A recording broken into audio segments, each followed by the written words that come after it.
계속되는 사역이라는 제목으로 같이 말씀을 나누겠습니다. 오늘부터는 다시 사도행전을 묵상하게 됩니다. 우리 사도행전을 누가 기록했다고 말씀드렸죠? 누가입니다. 사도행전을 읽으면 바울이 많이 나오니까 보통 바울이라고 생각하시는 분들이 있는데 사도행전은 누가가 기록을 했죠. 사도행전 1장 1절은 이렇게 시작합니다. 데오빌로여, 내가 먼저 쓴 글에는 무릇 예수께서 행하시며 가르치시기를 시작하신부터라고 이야기하죠. 사도행전의 저자가 데오빌로라고 하는 사람에게 사도행전을 써 보내면서 한 첫 마디가 무엇이냐면, 내가 먼저 쓴 글이 있고 그 쓴 글 다음에 이 사도행전이 2편이라는 거죠. 데오빌로에게 먼저 보낸 글, 그것이 무엇일까요? 누가복음입니다. 누가가 썼다고 제가 말씀을 드렸는데요. 누가복음 1장 3절은 이렇게 말해요. 그 모든 일을 근원부터 자세히 미루어 살핀 나도 데오빌로 각하에게 차례대로 써 보내는 것이 좋은 줄 알았노니. 아멘. 그러니까 누가복음 자체에서 밝히고 있는 겁니다. 누가가 데오빌로 각하라고 하는 사람에게, 데오빌로에게 먼저는 이 누가복음을 써서 예수님에 관한 내용들을 이야기한 거죠. 그리고 나서 그 2편이 되는 게 사도행전입니다. 그래서 누가복음과 사도행전을 합쳐서 누가행전이라고 부르기도 합니다. 이 두 가지를 같이 봐야 된다는 거죠. 누가는 데오빌로에게 누가복음을 통해 예수님에 대해서, 예수님이 어떻게 이 땅에 오셨고 이 땅에서 어떤 일을 하시고 어떤 말씀을 하시고 어떻게 죽으셨고 어떻게 부활하셨는지를 설명했습니다. 그리고 난 다음에 2편이 되는 이 사도행전을 보내면서 얘기하는 거죠. 이후에 예수님께서 승천하신 후에 복음이 어떻게 당신에게까지 전달이 되게 되었는지를 상세하게 설명을 하고 있는 것이 사도행전입니다.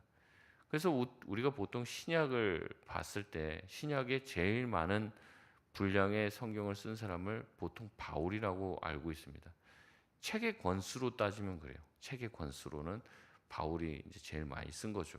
근데 양으로 따지면요, 신약의 대부분은 누가가 쓴 겁니다. 그만큼 누가복음과 사도행전이 차지하는 전체 분량이 신약에서 상당 부분이 되는 거예요. 그래서 우리가 누가복음과 이 사도행전만 제대로 알아도 신약 대부분을 파악을 할 수 있는 겁니다. 그렇기 때문에 단순히 이것을 누가복음이 1편이고 사도행전이 2편이다 이렇게 봐서는 안 되고, 이들이 굉장히 밀접한 관계 가운데 있다고 하는 것을 기억하고, 또 이 누가복음과 사도행전이 연속된 관계 가운데 나가고 있다는 것을 여러분 기억하셔야 합니다. 그래서 이것을 보고 여러분 기회가 되시면 누가복음과 사도행전을 연속으로 같이 여러 번 읽어보시면 여러분이 이 신약의 대부분의 내용들을 파악하는데 크게 도움이 될 거라고 생각합니다. 이 사실을 한번 염두에 두고 오늘 말씀을 묵상하실 수 있길 바랍니다. 1절 2절에서 누가는 먼저 누가복음의 내용을 간단하게 요약합니다. 자신이 예수께서 행하시며 가르치시기를 시작하신부터, 2절에 사도들에게 성령으로 명하시고 승천하신 날까지의 일을 말했다고 이야기합니다. 그리고 3절부터는 본격적으로 예수님께서 부활하신 후에 일을 서술하기 시작하죠. 부활하신 예수님은 확실한 증거로 살아계심을 나타내시며 40일 동안 하나님 나라의 일을 말씀하셨다고 합니다.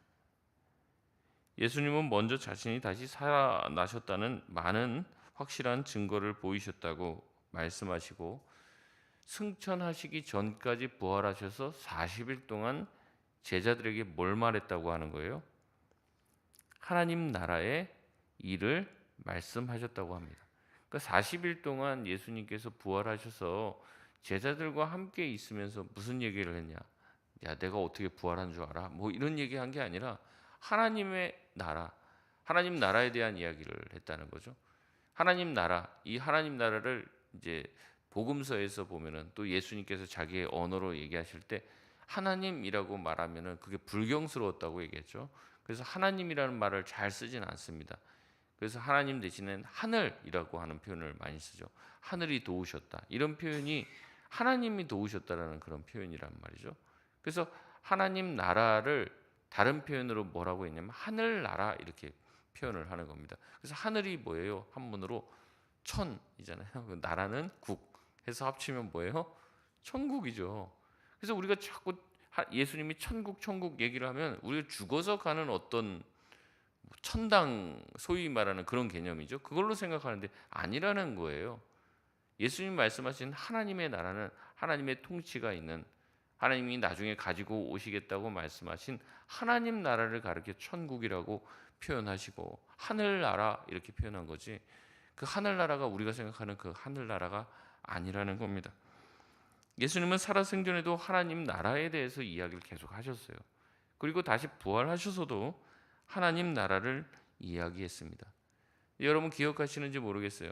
예수님이 하나님 나라와 여러 가지 비유를 이야기하면 제자들이 보통 알아듣습니까? 못 알아듣습니까? 못 알아듣죠. 예수님은 계속해서 하나님 나라를 이야기하시고 그걸 가르쳐 주고 싶었는데 사복음서에 나오는 제자들은 그걸 도통 알아듣지를 못해요. 그래서 다시 한번 물어보고 예수님이 해설하는 장면들이 계속해서 등장을 합니다. 그러나 알아듣지 못해도 그것이 중요했기 때문에 예수님은 그 하나님 나라에 대해서 부활하셔서도 이야기하는 거예요. 어떻게 보면 이 부활하신 다음에 제자들이 하나님 나라에 대해서 새롭게 이해하게 되는 것은 사실입니다. 그래서 사도행전에 나와 있는 이 제자들의 모습과 사복음서에 나오는 제자들의 모습은 판이하게 달라지게 되는 것이죠. 예수님이 계속해서 이들에게 하나님 나라를 가르치시는 이유는 오직 한 가지입니다. 예수님이 이 땅에 하나님의 나라를 가지고 오시지만 그것은 예수님 혼자의 독자적인 사역이 아니라는 거예요. 이 땅에 하나님의 나라가 이루어지는 것은 전적으로 예수님이 이제부터 파송하게 되실 예수님의 사도들을 통해서 이 일이 이루어진다는 겁니다. 그래서 그들은 하나님의 나라를 정확하게 알아야 할 필요가 있는 거예요. 넓은 의미에서 저와 여러분도 사도의 역할을 감당하는 사도적 사명이 있는 사람들입니다. 그러니까 우리가 하나님의 나라를 왜 배워야 하냐? 교회를 정말로 하나님의 나라답게 세워 나가려면 그 하나님의 나라가 어떠한지를 대충 우리가 알아야지 그 하나님의 나라를 추구할 거 아니에요. 그래서 우리가 하나님의 나라를 배워가고 이런 것은 교회의 모습이 아니다. 우리가 이런 모습은 아니고 이런 모습대로 살아가야 된다라고 생각할 때는 우리가 주님이 세우려고 하시는 하나님의 나라를 우리 교회 가운데, 우리 가정 가운데 세우려고 하는 노력이 필요하다는 거죠. 하나님의 나라의 일을 말씀하신 후에 예수님은 4절에 사도들과 모여서 다시 한번 분부를 하십니다. 그 분부의 내용은 무엇입니까? 4절 중간에부터 보면 예루살렘을 떠나지 말고 아버지의 약속하신 것을 기다리라 말씀합니다. 기다리는 것은 그들이 기다려야 할 것은 무엇입니까? 5절 말씀에 보면 성령이죠. 주님은 성령이 너희에게 약속된 것이기 때문에 예루살렘은 우선 떠나지 말라고 얘기합니다. 자신이 승천하고 없더라도 주님이 약속하신 아버지께서 약속하신 그 성령을 기다리라고 이야기하죠. 요한의 세례가 성령의 회개의 세례라면 성령의 세례는 우리가 완전히 새로운 존재로 살아가기 위해 하늘의 능력이 부어지는 사건입니다. 이 일은 몇 날이 못되어 일어날 것이라고 말씀하시며 우선 너희가 해야 될 것은 기다리는 것이라고 이야기하죠. 예수님께서 기다리라 말씀하시며 그때 아버지께서 약속하신 것이 올 것이라고 얘기하니까 그것이 성령이라고 얘기하는데 제자들은 그것을 또한 오해합니다. 6절 말씀에 보면 제자들은 이야기합니다. 주께서 이스라엘을 회복하심이 이때니까 이스라엘의 회복은 무엇을 얘기하는 걸까요? 로마로부터의 독립이고 다시 다윗 시대가 재현되는 것입니다. 이게 이제 자꾸 우리가 종말론적으로 생각을 하는데 물론 그런 내용들도 있지만 그들이 바라고 생각하는 것은 로마로부터의 식민지에서부터의 독립이죠. 또 다윗 시대의 재현으로서 이스라엘이 강대국이 되는 것을 의미해요. 이들은 계속해서도 예수님 옆에서 하나님 나라의 일을 들음에도 불구하고 여전히 그것을 이해하지 못하고 지금 현재 있는 자신들의 나라의 회복을 꿈꾸고 있습니다. 성령의 세례가 임하게 되면 엄청난 능력을 행사하게 될 것이다. 너희가 그런 일을 행사할 것이다 라고 생각하니까 자신들이 이스라엘에 여전히 어떤 국방장관, 총리 뭐 그런 게 될 줄로 생각하고 있었는지도 몰라요. 그래서 그 시기를 묻습니다. 예수님, 그때가 언제입니까? 그 시기가 언제입니까? 정말 그 날이 언제 옵니까? 그것을 묻는 거죠. 이때니까 이렇게 얘기합니다. 성령이 임하시는 그날이 우리가 독립기념일이 되는 겁니까? 기대에 벅차서 물어보죠. 그러나 예수님은 이해하지 못하는 제자들을 향해 이렇게 얘기합니다. 7절 말씀 같이 한번 읽겠습니다. 시작. 이르시되 때와 시기는 아버지께서 자기의 권한에 두셨으니 너희가 알 바 아니요. 아멘. 예수님은 단호하게 그 때와 시기는 아버지의 권한이니 너희가 알 바가 아니라고 말씀하십니다. 예수님 또한 그것을 알려고 하지도 않으십니다. 왜냐하면 그것은 아버지의 권한과 아버지의 영역 가운데 있기 때문에 그런 거죠. 예수님이 알려고 하면 알 수 있을까요? 없을까요? 알 수 있죠. 예수님 자체가 하나님이신데 왜 그걸 모르시겠습니까? 그러나 아버지의 권한이라고 예수님께서 그렇게 하시고 알려고 하지도 않으신 거예요. 왜냐하면 하나님이 그것을 자신의 권한에 두셨기 때문에 그런 거죠. 예수님조차 알려고 하지도 않는 그 때와 시기에 대해서 너희는 왜 이렇게 관심이 많으냐? 그것은 너희가 알 바가 아니다. 그것은 아버지의 영역이다. 중요한 것은 무엇이냐? 너희가 성령을 받고 성령이 너희에게 임하게 되면 너희가 감당해야 될 하나님 나라의 일, 그게 더 중요한 거라는 거예요. 40일 동안 내가 너희에게 뭘 얘기했냐? 그 얘기하시는 거예요. 40일 동안 내가 하나님 나라의 일을 얘기하고 내가 승천하게 되면 너는 그것을 해야 된다. 그렇게 가르쳤는데 여전히 그들의 관심은 하나님 나라의 일이 아니라 뭐예요? 이스라엘의 회복의 때. 소위 말하면 도대체 내 기도의 제목은 언제 응답되는 것입니까? 이 얘기하고 있는 거죠. 그러니까 예수님이 어떻게 보면 한심스럽게 생각할 수도 있어요. 3년 동안 내내 하나님 나라 가르쳤고 부활하셔서도 하나님의 나라를 가르쳤는데도 소용이 없는 것처럼 보이죠. 그러나 나중에 이 사복음서들 또 이 기록한 모든 내용을 보면 제자들이 쓴 거잖아요. 사도들이 쓴 거잖아요. 사복음서를 또 사도들이 가르쳐준 제자들이 썼단 말이에요. 그러면은 이 사복음서의 내용을 보면 제자들이 하나님 나라를 안다는 거에 모른다는 거예요. 그 이 복음서를 쓸 때는 알고 있다는 거죠. 그래서 예수님이 가르쳤던 게 그 당시에는 어떻게 보면 헛수고인 것처럼 보였을지도 몰라요. 근데 그들이 성령을 받고 나니까 옛날에 예수님께서 하신 말씀이 다시 기억이 나는 거예요. 그리고 그것을 깨닫게 된 거죠. 지금 들었을 땐 몰라요. 근데 성령이 임하게 되니까 무슨 말인지 이해하게 되고 그 사명을 감당하게 된 것이라는 겁니다. 중요한 것은 사도들이 감당해야 될 사명이에요. 그러나 사도들의 관심은 여전히 그 날과 그 시기입니다. 우리의 관심은 때와 시기가 중요하죠. 도대체 그 날이 언제 이루어지느냐. 그러나 주님의 관심은 사명입니다.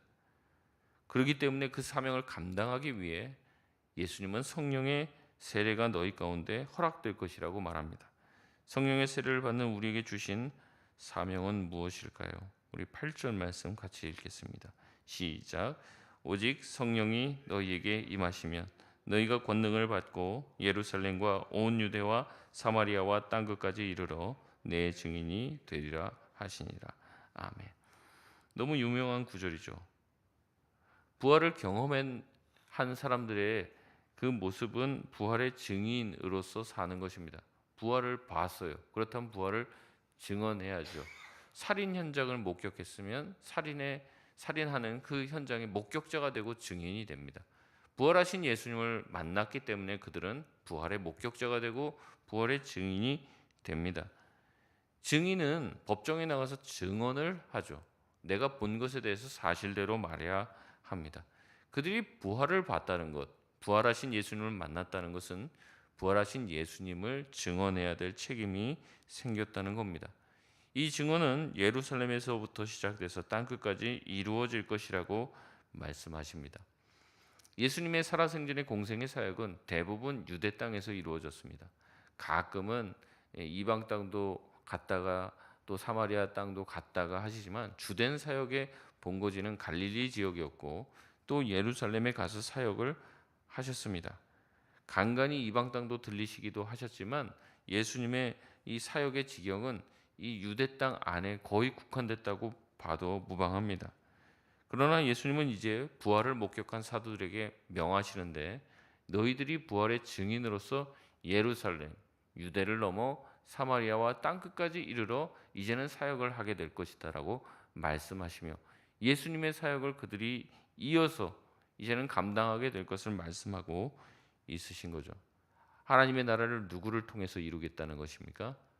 제자들, 예수님의 사도들, 또 앞으로 사도들이 세워나갈 하나님의 교회들을 통해서 이 일을 감당하시겠다라고 말씀하시는 겁니다. 그렇기 때문에 제가 여러 번 말씀드리지만 교회는 모여서 그냥 우리끼리 친목도모하는 게 아니에요. 사명을 감당하지 않을 거면 교회 존재 이유가 없는 겁니다. 예수님이 신신당부를 하잖아요. 근데 도대체 우리는 그 날과 때 언제 놀러 간대, 언제 뭐 먹는데, 이런 다른 어떤 지역적인 거에만 관심이 있단 말이죠. 그래서 그때 뭐를 한대, 뭐 이런 거에만 관심이 있는 거예요. 사명을 감당하라고 여러 번 말씀하는데, 그러니까 우리가 그것을 놓치고 있다면 뭘 하고 있는 거예요? 지금 여전히 성령 받지 못하고 있는 상태에서 머물러 있는 거예요. 예수님은 제자들과 제자들이 세운 교회를 통해서 이 일을 이루겠다. 우리가 제일 중요하게 해야 될 일이 바로 복음을 전하는 것이고 부활의 증인으로서 사는 것이라는 겁니다. 그것 외에는 다 부수적인 거예요. 9절에 예수님은 이 말씀을 하시고 승천하십니다. 할 말을 다 하셨기 때문에 그래요. 제자가 되고 증인이 되라. 가르쳐 지키게 하라. 땅끝까지 이르러 이제는 내가 가르쳤던 것을 가르치라 말씀하시고 올라가십니다. 10절의 제자들은 예수님이 올라가신 그 하늘을 계속해서 뚫어져라 보고 있어요. 흰 옷을 입은 두 사람, 천사로 예견되는 이 두 사람이 11절의 사람들에게 얘기합니다. 갈릴리 사람들아 어찌하여 서서 하늘을 쳐다보느냐라고 말씀하십니다. 여러분, 여전히 제자들은 신기한 것만 쫓아다녀요. 신기한 것만. 예수님 무슨 말씀하시면 도대체 그 세상 끝날 그 마지막 때와 시기는 언제입니까? 여기에 관심이 있고요. 예수님이 하늘로 승천하시니까 그것만 쳐다보고 있어요. 예수님이 여전히 말씀하신 데는 관심이 없다는 거죠. 예수님이 무슨 당부를 하셨습니까? 첫째는 기다리라고. 예루살렘에서 기다리라고 얘기했죠. 언제까지 기다립니까? 아버지께서 약속하신 성령이 올 때까지. 그리고 그 성령이 부어지게 되면 너희는 땅끝까지 이르러 나의 증인이 될 것이라 말씀하신 이 당부, 그리고 예수님이 40일 동안 그들에게 가르쳐 주신 하나님 나라의 일에 마음을 둬야 될 텐데 여전히 현상적인 것에만 관심이 가 있습니다. 그래서 이 두 흰옷 입은 사람은 그들에게 따끔하게 얘기하는 거예요. 너희들 왜 도대체 예수님 하늘에 올라가신 거 그것만 주목하고 보고 있느냐? 예수님 말씀하신 그 말씀에는 왜 관심이 없고 그런 희한한 것, 처음 보는 것들에만 관심이 있느냐라고 얘기하는 거죠. 흰옷 입은 두 사람은 예수님은 하늘로 가시는 그 가심 그대로 다시 오실 것이라고 이야기하며 이 일이 굉장히 신기한 일이긴 하지만 별일이 아닌 듯이 이야기합니다. 중요한 것은 무엇입니까? 제자들이 이제 앞으로 감당해야 될 사명이고 그들의 운명입니다. 부활하신 예수님, 승천하신 예수님을 목도한 그들은 평생 그것을 증언해야 될 사명을 맡았습니다. 이 사명을 감당하기 위해 그들은 먼저 예루살렘을 떠나고 싶어도 떠나지 말아야 합니다. 갈릴리 출신이고 자기 고향과 생업들이 있는 사람이에요. 그러나 부활을 목격한 이후는 자기의 생업으로 돌아갈 수가 없습니다. 부활을 봤는데, 부활하신 예수님을 봤는데 어떻게 자기의 일상으로 돌아갈 수 있겠습니까? 그럴 수가 없는 거죠.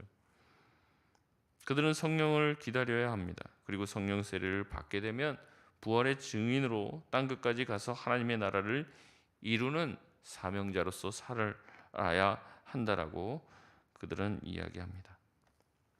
여러분, 참 능력은 어떠한 것입니까? 병 고치고 암 환자를 치유하고 방언을 하게 만들고 그런 것이 우리에게는 굉장히 중요한 관심의 대상이에요. 그러나 그게 중요하지 않다는 듯이 예수님은 말씀하시고 천사들은 이야기합니다. 병 고침과 귀신을 쫓아내는 것은 위대한 일이죠. 하지만 그것보다 더 중요한 일이 있는데 그것이 바로 우리가 부활의 증인으로서 사는 것입니다. 부활의 증인들이 말하는 그 증언을 통해 하나님의 나라가 이루어질 것이고 그것이 바로 교회의 사명이요 사도된 제자들의 사명입니다. 그 사명을 저와 여러분이 여전히 잊고 있다는 거죠. 다른 것은 다 기억하지 못해도 우리가 잊지 말고 기억해야 될 것이 있다면 바로 우리의 사명이고 교회의 사명입니다. 말씀을 맺겠습니다. 사도행전은 예수님의 마지막 당부로 시작이 됩니다. 마지막으로 당부하신 것 무엇입니까? 예수님이 가르쳐 주셨던 것, 예수님이 세우려고 했던 하나님의 나라, 그것을 예루살렘 거기뿐만 아니라 유대 또 사마리아와 땅 끝까지 이르러 내 증인이 될 것이다. 나를 너희들이 보았다는 그 사실을 증언해야 되는 증인으로 살아야 될 것이다. 그 당부로 이 사도행전을 시작합니다. 이것은 사도행전 전체 내용에 대한 서론입니다. 앞으로 사도행전의 모든 내용이 바로 이 예루살렘과 사마리아와 땅 끝까지 이르러 복음을 전하게 되는 또 그렇게 부활의 증인으로 사는 내용이 된다는 거죠. 사도행전의 내용은 사도들이 예수님의 마지막 당부를 이루어 나가는 그 과정과 그 모습이 펼쳐질 것이라는 거예요. 그렇기 때문에 우리는 그 사역의 연장선에 있습니다. 우리가 오늘 어떻게 주님을 위해서 살아야 되느냐? 쉽게 얘기하면 우리가 그 부활하신 예수님을 증언하는 삶, 말로 또한 우리의 행동으로 예수님의 살아계심과 하나님의 나라를 증언하며 살아갈 수 있는 저와 여러분 되시길 바랍니다.